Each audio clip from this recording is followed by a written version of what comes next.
Warning: the following podcast may contain coarse language and is intended for Philadelphia Eagles fans. Fuck the Cowboys.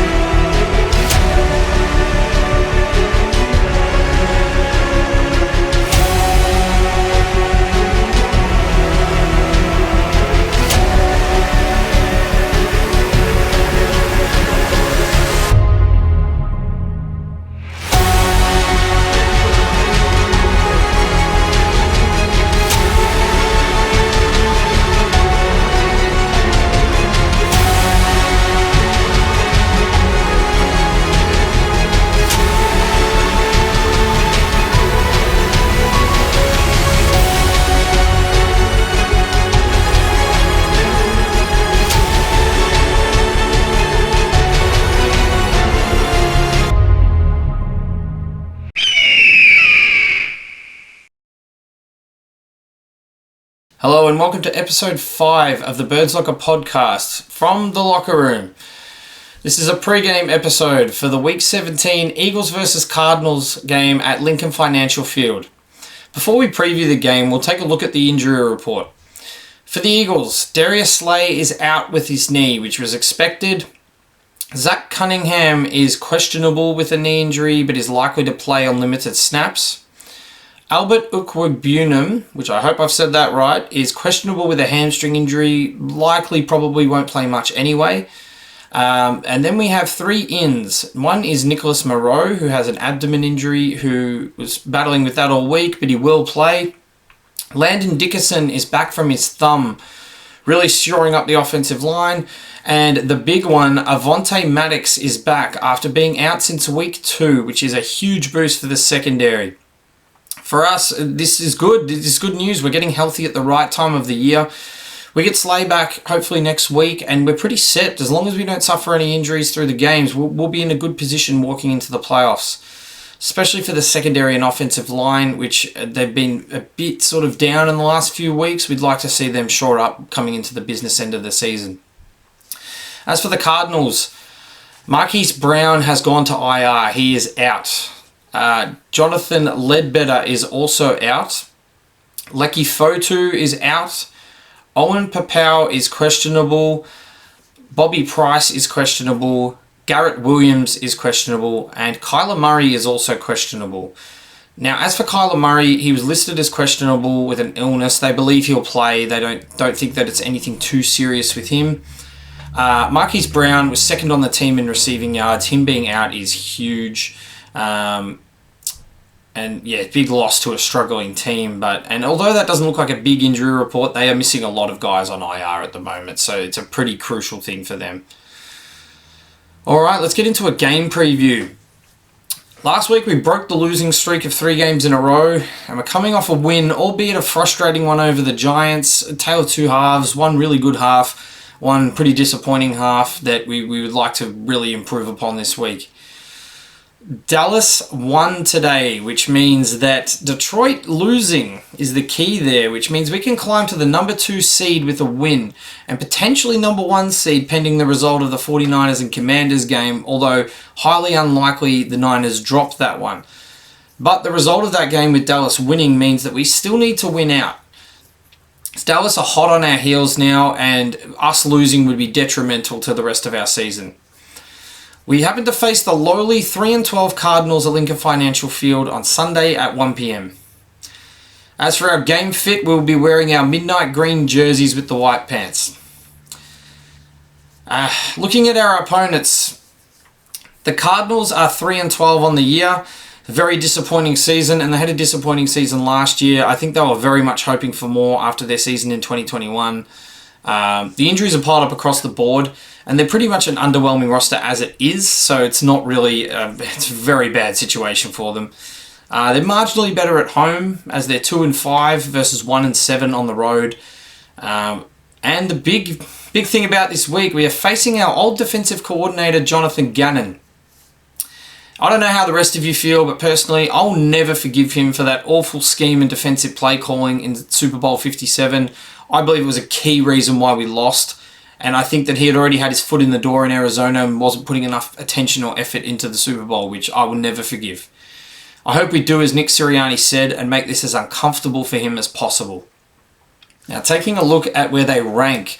Offensively, they rank 24th for total yards, 30th in passing yards, 24th in completion percentage, 9th in rushing yards, 23rd in yards per play, 26th in points per game, 14th for interceptions thrown, 22nd for sacks allowed, 14th highest for fumbles, and the 12th best in the league for turnovers.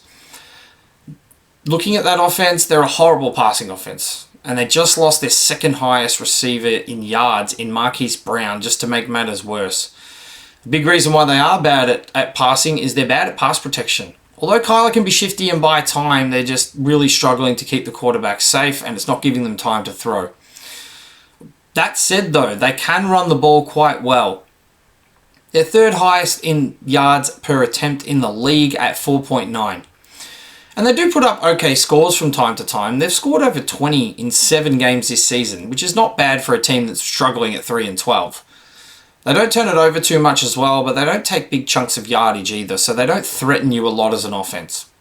Now, taking a look at them defensively, they are 27th for yards against, 12th for passing yards against, 32nd for rushing yards against, 31st for points against, 29th for turnovers generated, and 26th in the league for sacks. They're a very, very bad defense. Horrible. Trash. The one decent thing they do is don't give up too much yards through the air. And there's a very good reason for that. Because they don't contain the run. They are the worst in the league against the run. We can slice and dice them with it. We have the running backs, we have the line, we have the threats at receiver. We should be running all over them. They don't generate turnovers or sacks in big numbers either, and they can be scored on quite easily. Overall, I think the numbers show what this team is. They're a bad football team with a mediocre offense that gets let down constantly by a terrible defense. It's funny, I thought Gannon was a defensive-minded coach. I can excuse a divisional game like last week being closer than it was. This is the kind of game I expect Mariota should be on the field at some point because we've blown them out. No excuses at this point. Now for the keys to the game. Offensively, the Cardinals are the worst team in the league against the run. This is a moment I put the coarse language warning in for. For fuck's sake, for the love of God, please run the fuck out of the football. There is no excuse not to slam this down their throat. Swift and Gainwell should combine for over 200 yards if we've done this right. The Cardinals also don't generate turnovers. Don't give them opportunities to. Look after the football. Don't fumble it. Jalen, please stop forcing the football. Be patient. Go through your progressions. Look after it. Check it down if you have to. Throw it away if you have to. Look after the football. The Cardinals are now the worst team at third down conversions at 47.3%. Take advantage of that. They struggle getting off the field. Leave them on there. We put up 33 last week and we were still riddled with mistakes. We should comfortably score over 30 points in a game like this.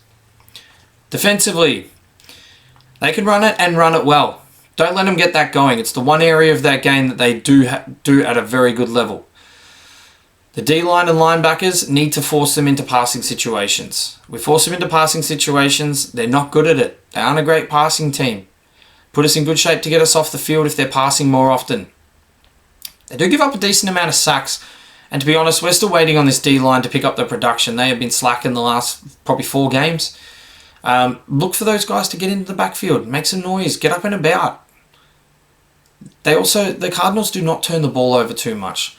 We probably are looking for those turnovers because we haven't had a lot of them in the last few weeks, and winning the turnover battle has been something we've struggled with. But let's look to get them into punting situations. We don't need to have 6 picks to win this game. We just need to get them off the field without scoring. And speaking of that, last week we were very good at getting off the field on third down.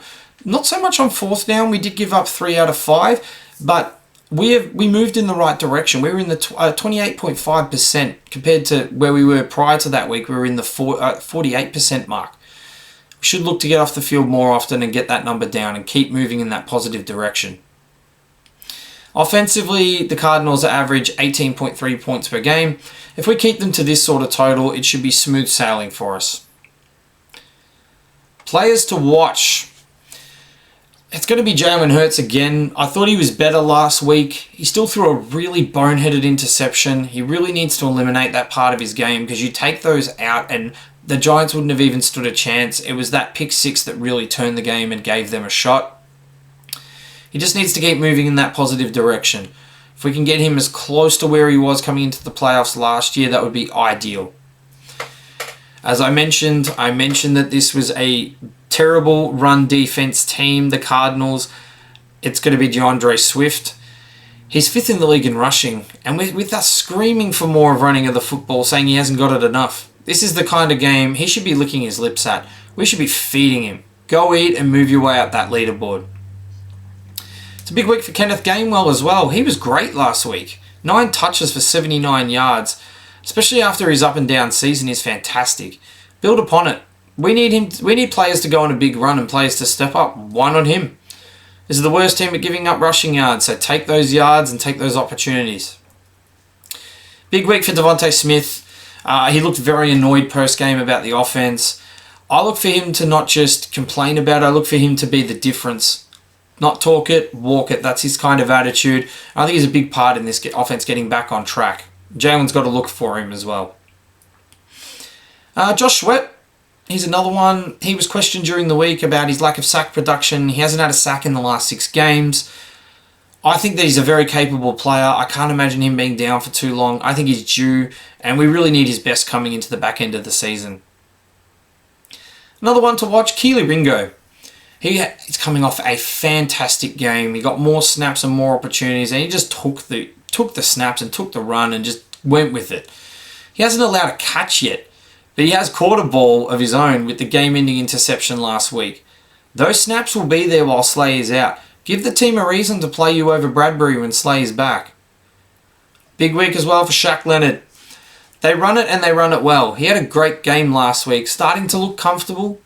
Make them uncomfortable and shut their run game down. It's a big week for Avonte Maddox. He's one of the best slot corners in the game when healthy. He just needs to stay healthy. He can make a run for the end of this season and show that he has this ability still, because I think he's a player who's really playing for a contract at this point, and this back end of the season will determine that. Great to have him back though. This secondary really needs a player like him. Big week for Nick Sirianni. We need to be switched on and prepared. This team needs to look playoff ready this weekend, and I don't think we have any excuses left. Now, taking a look at the Cardinals, Kyler Murray will be a key for them. Their offense has struggled passing. He can buy time with his feet, but he needs to get this passing game going for them to stand a chance in a game like this. Big week for James Conner. Their run game works, and he should be fed early and often to give them a chance at really moving the ball down the field and keeping our defense out there. He needs to get downhill and use his solid frame to get those extra yards after contact and keep those chains moving. Big week for Trey McBride. They do not have a lot going on at receiver. He's their best at tight end.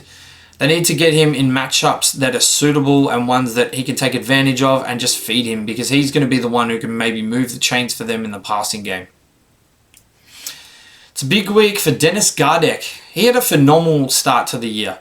He's dipped away a bit lately, but still very capable. He loves to disrupt in the backfield, and if he's making plays in the backfield, that'd be a big thing for their defense and trying to get off the field and put us into 3rd and long and those kind of situations. Another one is Jalen Thompson. He loves generating turnovers, as he has 4 interceptions and a forced fumble. Turnovers would be what could stifle this Eagles offense, and we have been prone to losing the turnover battle recently, so he might be a key for them and one to watch. Alright, my prediction for this game. The weather looks a little cold and windy, but pretty good. Nothing too bad there. This is another must-win game for the Eagles. I honestly don't think the Cardinals want to win. At least their ownership certainly wouldn't, as they have a very good draft position at the moment that I don't think they want to lose. I personally believe that we win this very easily at home. I think we will be a lot more switched on, a lot more ready, and I think that we just have so much more to play for, and that motivation will be the factor. I think the Eagles win 41-17. Now that's it for episode 5, the pre-game lead up to the Eagles and Cardinals game. Don't forget to like, comment, share, and subscribe. Happy to listen to any feedback and take any questions on. All right, let's get a break. Go Birds on 3. 1, 2, 3, go Birds!